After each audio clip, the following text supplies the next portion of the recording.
Yo, what is up? Welcome to Ninja Geek Games. Now, the key to a perfectly toasted marshmallow is the rotation, slow and consistent until you get that lovely golden colour. And if you listen very carefully, you can hear their screams. Apparently, they don't like that. So, Marsh Hallow is a 1 to 4 player flip and write game from 4Y Games, designed by the wonderful Kervin Qualiza and Kelly Reese. Here, you must forge your path on a map to collect water from ponds that allows you to rescue lost family members and prevent marshmallow monks from continuing with their cult magic. But you only have so much time to do this before the pyre intensity becomes too much. During play, you'll be drawing cards representing your friends and helpers that provide a choice of shapes to be added to your map. You'll need to plan ahead or think a little outside the box, because this puzzle requires you to deviate from your initial route to lost family members in order to gain special abilities and bonuses that keep you going. Fail to interact with these and you'll soon find yourself on the wrong side of a skewer, getting a little hot under the collar. Marsh Hallow hits Kickstarter on September the 9th, and I'll put a link to the campaign in the description. Note that this is just a prototype, so any components may change during the production. Let's look at some more content. The rulebook provides a cosy and whimsical narrative in the form of a well-illustrated comic. This gives you some background lore about the game and why you feel the need to go around rescuing marshmallows and taking out cultist monks with a host of weird and wonderful critters.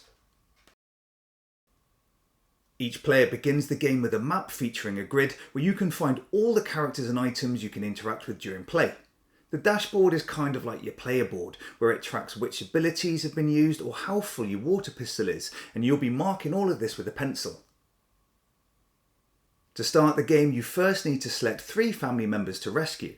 This is done by drawing 3 movement cards, which are these really cool cards that have a few features. They all have some fantastic artwork of the critter they represent, a couple of shapes which will be used for your movement, and of course a marshmallow family member. Those you draw represent the family you need to rescue in order to meet the game's objectives. Although there are 25 of these cards provided in the game, you'll only play with 18 to match the number of rounds, so this deck will vary with each game. In its most basic form, the idea of the game is to draw cards and select shapes to draw onto the map. As the game progresses, you'll be linking these shapes to show your path, where you ultimately need to end up eventually covering up all the family members identified at setup. But there's a little more to it than that. First, from the card drawn, you get to select a shape, and the card is transparent so you can place, rotate and even invert to suit your needs.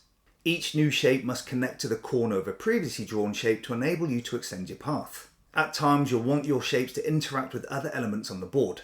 To pass over monks, family members and all the other marshmallows is dangerous stuff due to their toasty nature. In order to do this, you must deplete your water pistol, and if it runs dry, you'll have to visit one of the ponds for a refill. Doing this also allows you to collect a cannon part. If daring and savvy, you can visit all 3 ponds to construct the hurricane water cannon that comes preloaded with 10 water drops. Hasta la vista, baby. If you're able to rescue family members or visit the tents, these gives you bonuses in the form of another pistol and even water balloons. These grenade-like items can be used to add an extra square adjacent to any shape on the board or used at slingshots. You can fire these bad boys to eradicate all monks around a fire, and I'll explain why this is important a bit later, or fire a 2-block shape over to another player for them to use on their own map. What else can we do?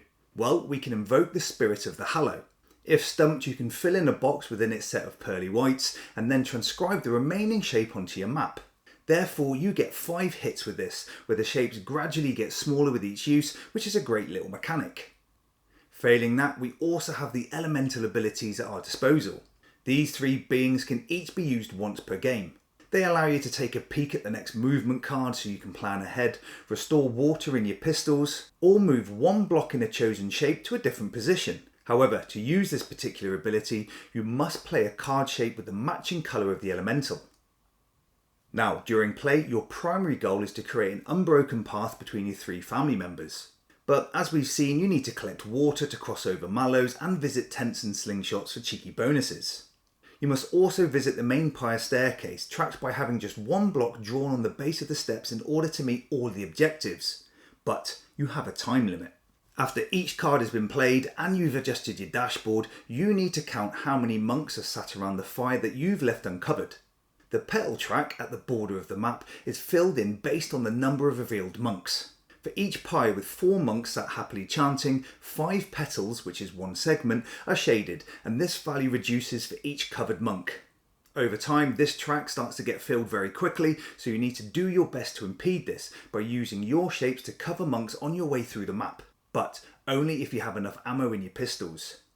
You have just 18 rounds to meet all the objectives, where the new movement card is drawn each round, revealing 2 new shapes to make use of.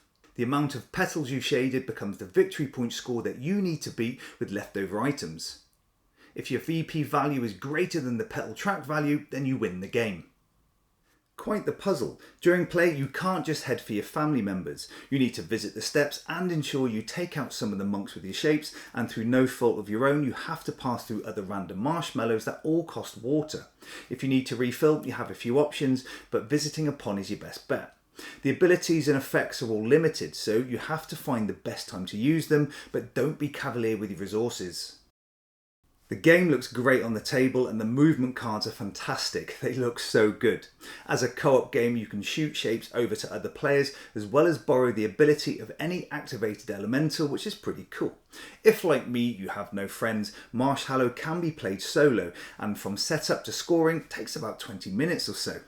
I'm just kidding, I've got loads of friends. Curvin for sure.